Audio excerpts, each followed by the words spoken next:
Hello, everybody. Welcome in. It's GC Live here on Gamecock Central. Kendall Smith and Jack Veltri joining you here. We hope that you're all having wonderful Wednesdays so far. Jack, I think this week has flown by. Like, this is crazy to me. I can't believe that we're already sitting here previewing week 3 of college football. South Carolina taking on Vanderbilt this weekend in Columbia. We're going to talk a little bit about the SC State game last weekend. But before we do, how are you, Jack?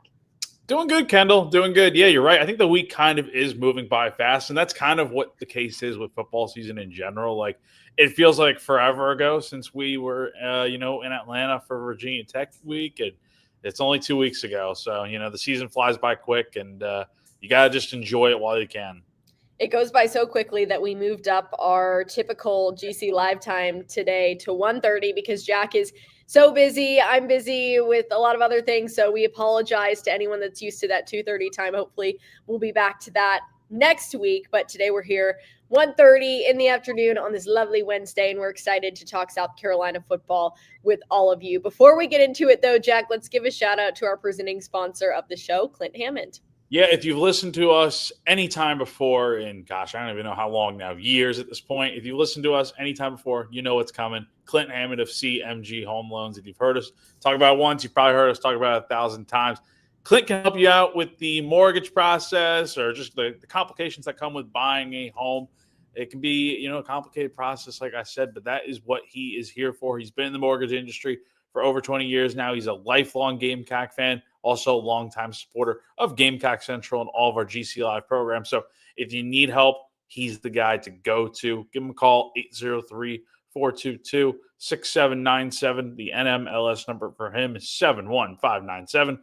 Or you can go to clinthammond.com for more information. Again, this all will be above us on screen all show long. But again, if you're listening, there's the information. Okay, Jack, let's go ahead and get into the meat of what we are talking about here today. We'll start things off talking last week's game. You and I haven't had the opportunity to catch up since the game. I want to say, I'm not trying to sit here and be like, oh, I almost predicted. Oh my gosh, why does it always do that? I hope that's not a bad omen. No, I always, we give our score predictions. And last week, people were giving me a little bit of a hard time because I think I predicted 38. No, what did I say? So I looked back at it the other day, and I do remember that. I'm glad you brought that up because you did almost predict the score, if I'm not mistaken. Let's go see. I want to say it's 38-9. 38-9. You were, oh my God, that's right. That's what it was. You were 1 point off from it being completely right. So yeah, I'm not happy about that because we look back on that game and there certainly were some question marks and things that could have gone better for South Carolina. A lot of people certainly frustrated with that first half. And Jack, I think that's just where we have to start. You look at that first half for South Carolina and a lot of people were disappointed by it. A lot of people were concerned by it. And I think, we need to sit here on the show, and you as somebody that covers this team on a day in, day out basis, we try to tell people, okay, don't panic, don't freak out. Still early in the season, but were you freaking out after that first half from South Carolina? No, because again, we figured this was going to happen. Where you have to consider so many things, and for South Carolina to win by 28 points, it's kind of crazy how much of a freak out there's been. Like Carolina fans expect so much good things to happen, which I understand. Like that should be the expectation for a team that's number 11 in the country right now. Number 10 at the time, but I'm kind of just surprised by the reaction because you would have thought Carolina got their butt kicked in this game. But I mean, maybe they did a little bit in the first half, but they won by 28 points. So look, There are issues for sure. I think the delay with having to wait, I mean, it was a 2.5 hour delay from the time of the game starting, but I think we all forget that delay really started at 5:30. So warm-ups were cut in half. By actually probably more than cut in half because they only had 30 minutes to warm up when they got out on the field a little bit after 8:30 there. And, it's a quick turnaround. Now you could say SC State looked ready to go and all that sort of stuff, which, yeah, they did.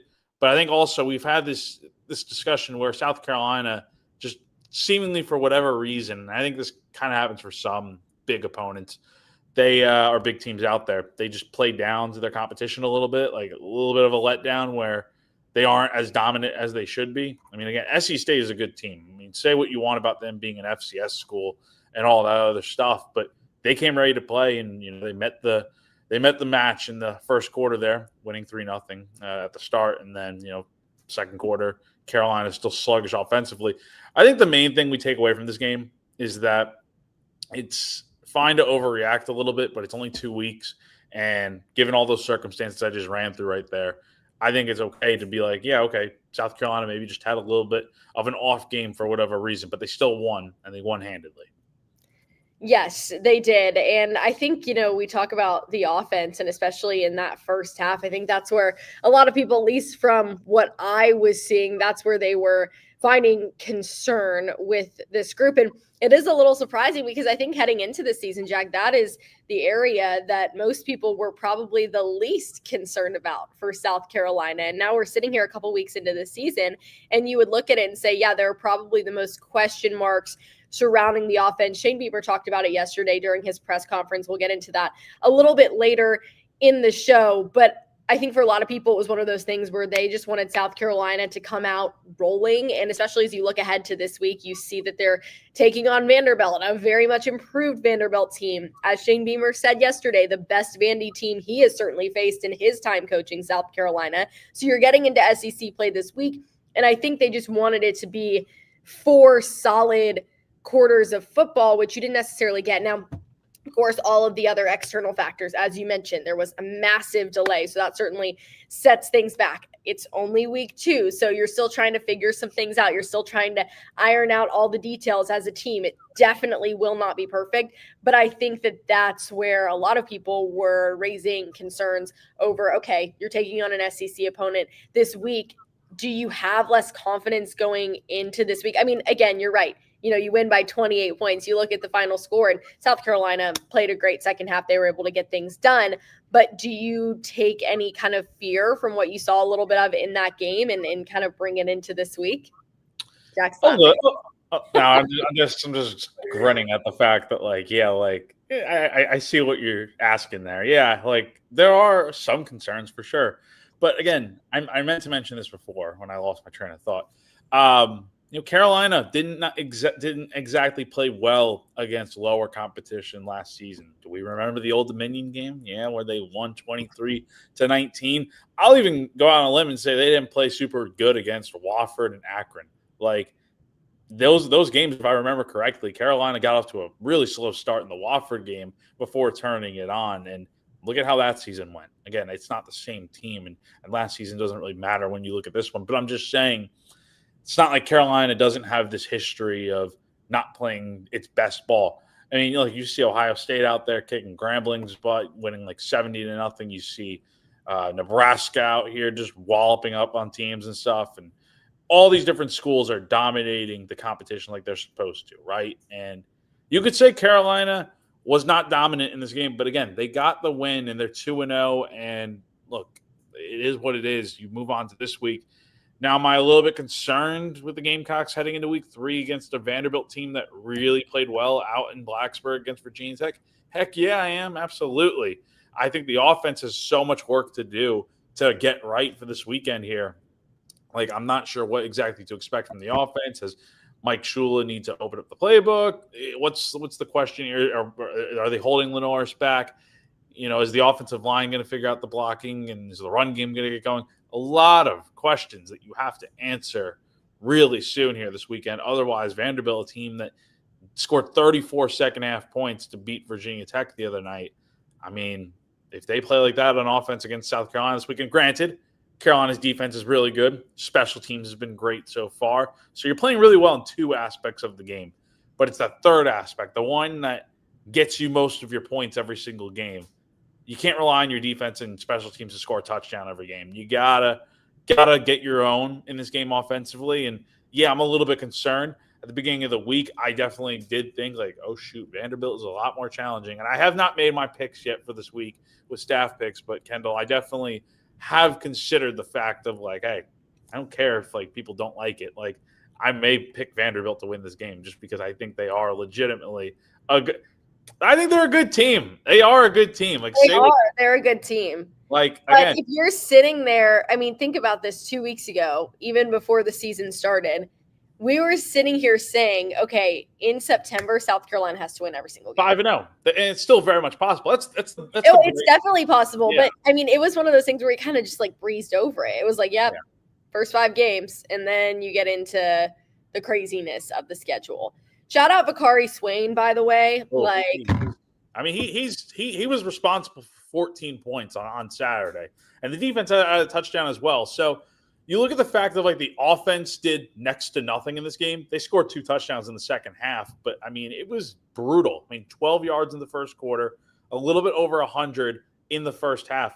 I mean, things were just and the other thing with all the issues and the excuses we're going to make for the offense here, field position was also just quite frankly terrible for Carolina in the first half. I mean, their first 3 drives, they're backed up into their own end zone pretty much. So I think, number one, you got to fix that this week. You got to correct the whole field position thing and win that battle. That's an underrated one. You also need to make sure you're not getting killed in the time of possession because Vanderbilt does like to take up a bit of time off the clock and keep your offense off the field. But again, they're 2-0.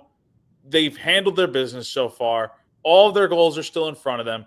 I don't like seeing the fact that so many people are just down on South Carolina right now because they won by 28 points over SC State. Like that's, I mean, you look deeper into the numbers and stuff. Yeah, it wasn't the best performance, but again, so many people are just out on South Carolina already after a win like that. Like they're going to be fine.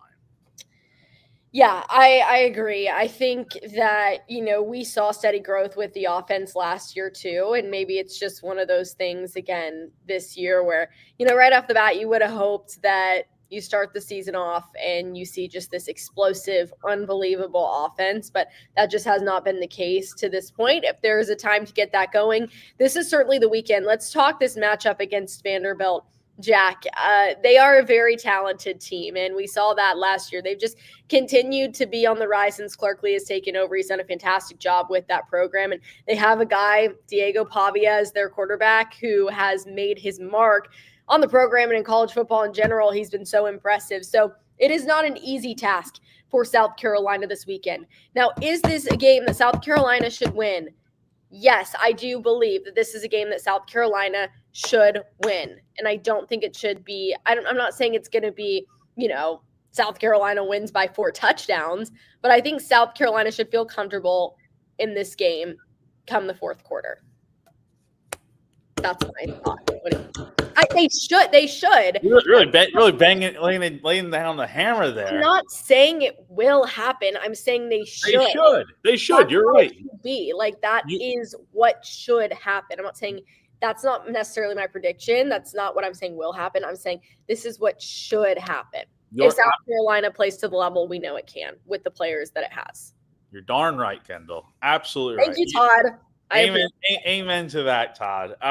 Yeah, look, you're right. I mean, Carolina, if they play the defense that they have been playing, again, the thing I worry about though with the defense is just the fact of I have my concerns just in general with this team, but I think the defense is the DBs, getting beat on these 50-50 balls. Now, that's something that is correctable because it's not like they're getting killed out there. I mean, they're not getting, blown by. I mean, they're playing tight coverage and playing pretty well man-to-man. They just got to turn around a little bit and make some of these plays on the ball that's being thrown their way. And Vandy does like to sling it downfield from what I watched in that Virginia Tech game. And the other thing is, I mean, South Carolina beat Vanderbilt very easily last season. Well, I say very easily, but they won by 21 points last season, handing Vanderbilt their largest margin of defeat in what was a really good season for them. And now they got to come here to Willie B. And yes, I think this Vanderbilt team is much improved. I think they're even better than a season ago. I think this is a team that could easily go out there and potentially win 7 to 8, maybe even 9 games if they win this weekend. I mean, they're going to be ranked. So, I mean, let's not sleep on Vandy by any means, but this is South Carolina at home, Williams-Brice, under the lights. Let's have no delays this time. Let's have a full crowd out there. I mean, it should be a good atmosphere, but I think everything in this game is really predicated on what the offense is going to do. Because if the offense don't show up, I mean, you're not going to win. Like, it's simple as that. You need to score points to win games. And I hate to say it, but we can't really rely on a Vicari Swain punt return touchdown every single game. If he does it, more power to him. And I will admit that I'm wrong, but I just don't see that being realistic every single weekend, especially since Vanderbilt seems to be very, very good on special teams in all aspects. So, point being, you got to get going on offense. You got to let Lenoris kind of do his thing. I am hoping that we will see an offense that is a little bit more dynamic in this game, whether it's blocking, communication. I know that's been a big issue and big talking point this week, running the football. But more than anything, you got to let Lenoris cook. You got to let him go out there and do his thing. And he can win you a lot of games when he's out there running the football and being Superman. This might be one of those weeks where you do need him to be Superman. Do you think that, like, Lenoris Sellers has not been able – I mean, we know that it hasn't been his full potential yet, obviously, just based on what we've seen offensively. But do you think – and this is just a question. I'm just posing this to you, Jack. I'm not saying this is how I feel. I'm just wondering what you think. Do you think that, with the way things have gone play calling wise so far, how this offense looks, do you think that we're not seeing that version of Lenoris Sellers, or he's not really having the opportunity to do that as much? I know that the goal was to limit him just having to just run because the play fell apart and he had to. But we mentioned just the way he is able to be creative and kind of make things happen as he sees fit. Do you think that there's been less of that this year? A little bit. And I think there's been a little bit less, what's the right word to use here? Like, I think there's been more hesitation to let him just do what he did last year in Clemson, Vanderbilt, like the big games that matter. I think there has been more hesitation in terms of running the football because they continue to talk about how they want him to stay in the pocket and they want to build a pocket for him, is what Shane Beamer has been saying this week, and even Mike Shula is kind of feeling the same way, it seems like. So again, I think because of that, yeah, I would say it's not that he's limited because he can run whenever he wants, really. I just think they're being a little bit more, and I think maybe it's also just because of look at the two games that they've played so far against Virginia Tech and SC State. I don't think they want to put it all out there on tape for Vanderbilt and all these other SEC teams right away. I mean, that should change this weekend, but I don't think they want to put all out on tape what Sellers can do when, you kind of want – it's not a secret weapon because we know he can do it, but it's like when is he going to do it is more so the question. It's not if. So, I mean, again, and like the comments are saying here, like the play calling has been pretty vanilla so far. I will say I like some of the trickery Carolina ran last week. I like the triple option that just didn't work on the pitch to Jared Brown that got dropped.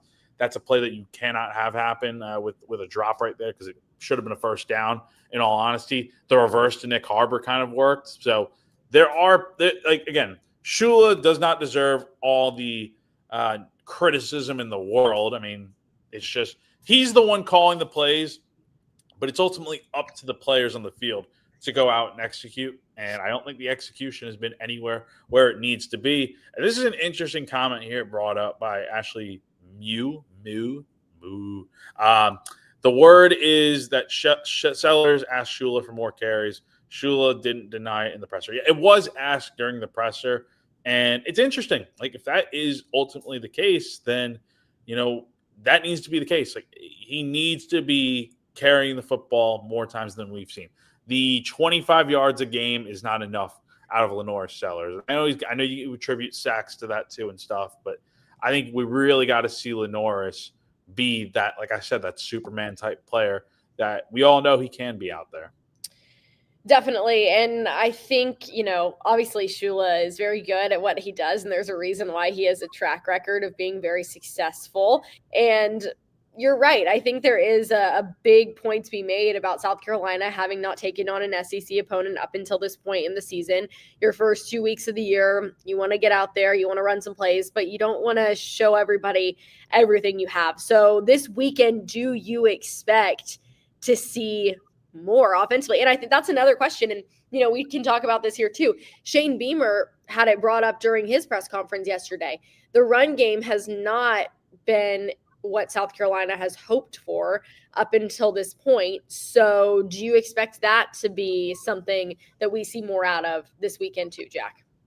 You need to. I mean, I don't know if you will, but you need to, because I mean, if you can't run the football, you are relying on Sellers to be in the pocket more and have to make more throws and again, run the football potentially. Like, it's not necessarily the worst plan in the world, but you have to be able to run the football. I mean, you look at what Vanderbilt did against Virginia Tech, and that's another thing. You got to stop Vanderbilt's run game. I think they ran for 262 yards and 3 touchdowns against the Hokies. I mean, that is insane. I wish South Carolina was able to do that, because I think they are more talented top to bottom in that running back room. You look at, they don't have Rocket Sanders, like Shane mentioned, but he likes the guys they have in there with Agustavi. You have Fuller, Howell, obviously Oscar Attaway, and Rasul Faison. You have really good running backs in that room. But when your top 2 guys, Attaway and Faison, are going for a combined 41 yards and a touchdown with little to no big gains at all, I mean, I don't even think they had. I think their longest run of the game combined was 8 yards. That's not good enough. I think that's simply not good enough. And sure, we can say that, the offensive line needs to block and create more holes and stuff.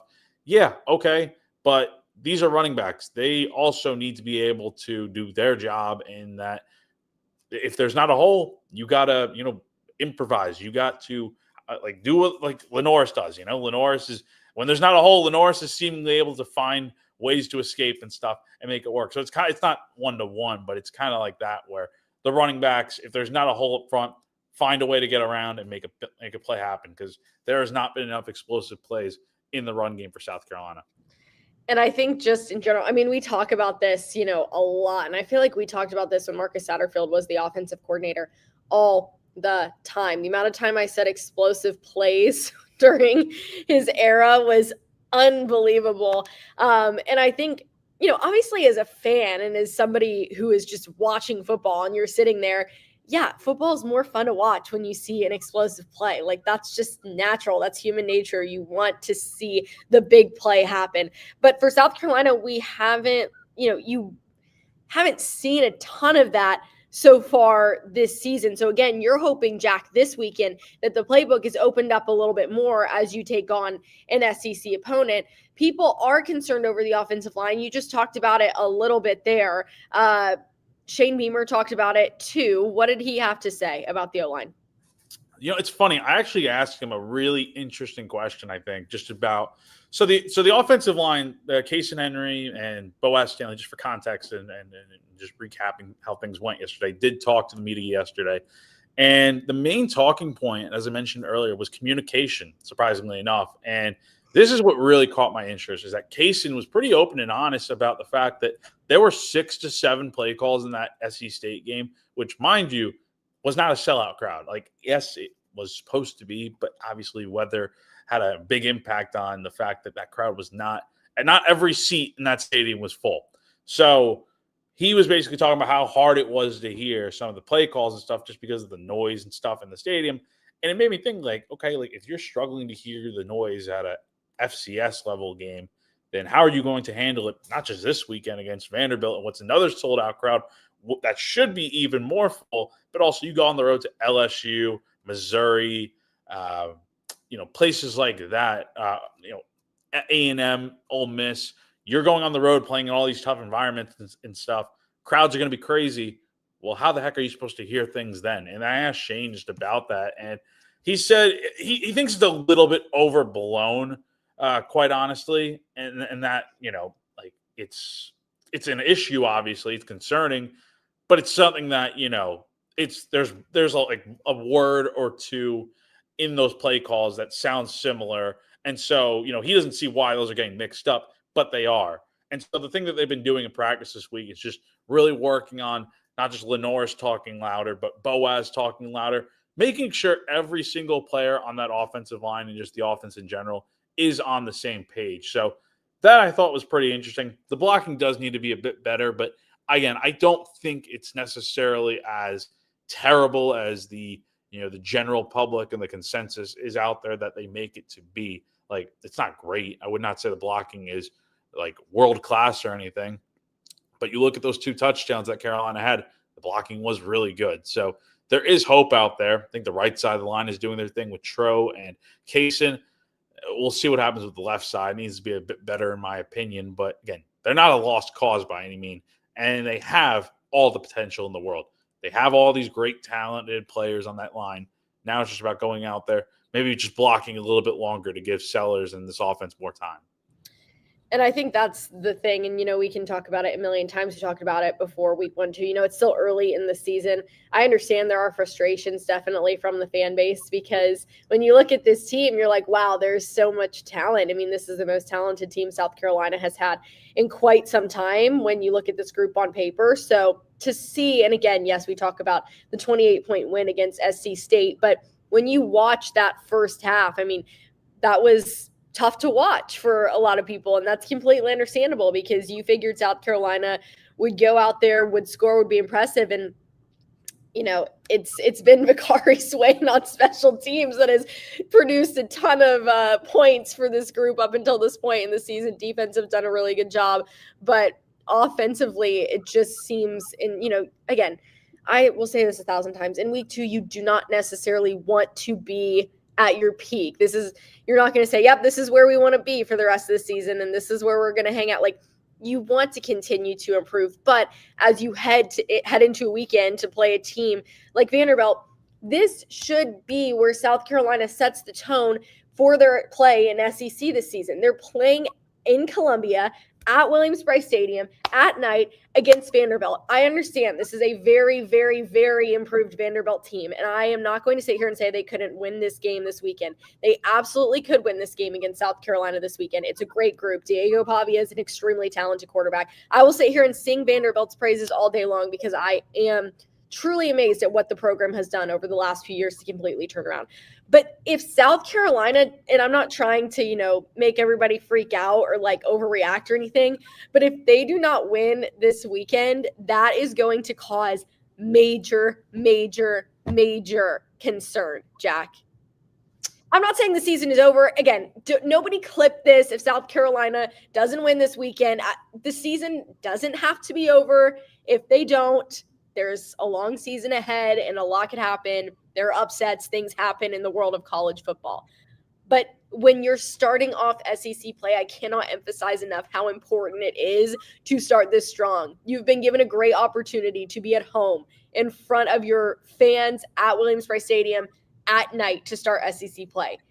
This is so important. Like, it is such an important game for South Carolina when you look at the grand scheme of things, because you have to start off your SEC play on the right foot. And you need Lenora Sellers doing what Lenora Sellers does to get that done. You should be in the locker room right now, just hyping these guys up. No. No. Like, all right, you're honestly completely accurate about everything you just said right there. I mean, it's the biggest game of the year because it's the next one, right? Right now, and, yeah. Like, again, Missouri next week. If Carolina wins this week, that's the biggest game next week, because you haven't beaten Missouri in so many years. But right now, it really is. And again, this is a completely accurate comment right here from Michael Lynn. You have to win this game because it's your SEC opener. There's so many expectations out there. You look at all that trash that Vanderbilt has talked out there about Pavia saying that he's got this game circled on his calendar and stuff.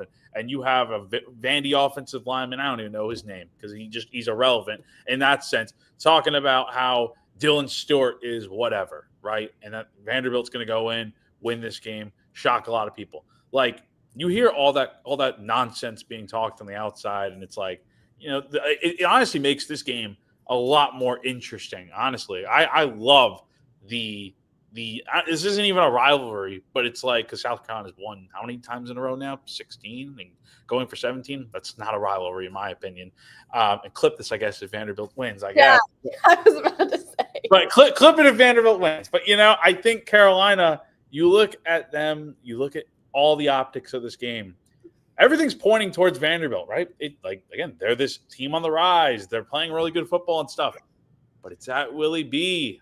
I mean, not everyone can just go into Williams-Brice Stadium at night and win. You hear so many opposing players talk about toughest atmospheres in college football. This is one of them. So, again, if Carolina just figures out these little things that we're talking about offensively, the play calling, the run game, the blocking, letting Lenore's cut loose a little bit, South Carolina should win this game. Because I totally believe in what the defense can do. I believe in the special teams units. Like, Carolina needs their offense to show up big time in this game. And if they do, I don't see a way in which they don't win this game. You mentioned, those being the little things for South Carolina, but that was kind of a big list of things that you feel like South Carolina needs to get better at for this weekend. It's little things in the sense of like you should be able to fix it, right? Like this is not a complete overhaul of your offense. It simply comes down to needing to get a little bit more. I like the creativity on offense. Like, it just comes down to let Lenore's kind of do his thing. That should be pretty easy, quite honestly. The offensive line got to hold on for a few more seconds to block. I don't think that's too crazy to ask. And if so, it allows your running game to probably find some more holes. So it seems like a lot, but in the grand scheme of things, I don't really think it is, considering these, again, we're just people talking here. We're just we're just reporting here. But I mean, I think the offense should be able to be a lot better because we know they can be. We've seen it before. Why can't we see it now? Yes, we know that they can be. We know how talented this group is. And that's why I'm not really freaking out after last week's game, because I believe that this group has it within them. I think you need to work out some of the details over the first couple of weeks and just get yourself, in a position where you're feeling really confident. But yeah, I mean, as you said, Jack, it is the most important game of the year right now because it's the next game, but it is so important because this is not the Vanderbilt when we were, I feel so old, when we were in school, the Vanderbilt where it was like, South Carolina's definitely going to win that. That's a guaranteed win.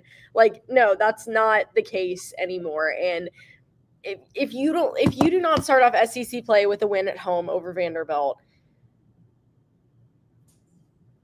what are you doing? I don't. What is the point? I come for lost words. But you know what?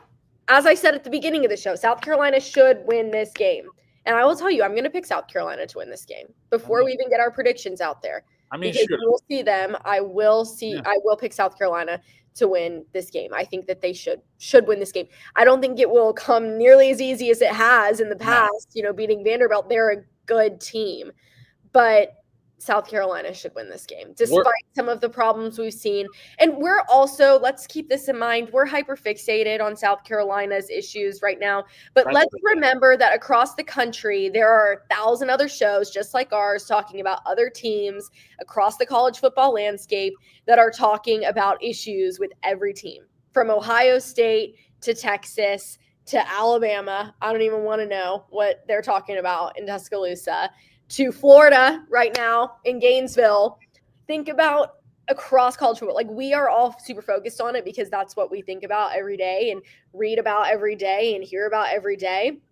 But other teams that are ranked, that are in the top 25, that are in the top 10, they have their concerns too. There is not one team in college football right now that is completely satisfied. And if you are completely satisfied after the first 2 weeks, then that's also an issue. We talk about Vanderbilt like they are the number one team in the country, or they're like the big bad wolf. Nobody can seem to stop them. It's been 2 games. Who have they played?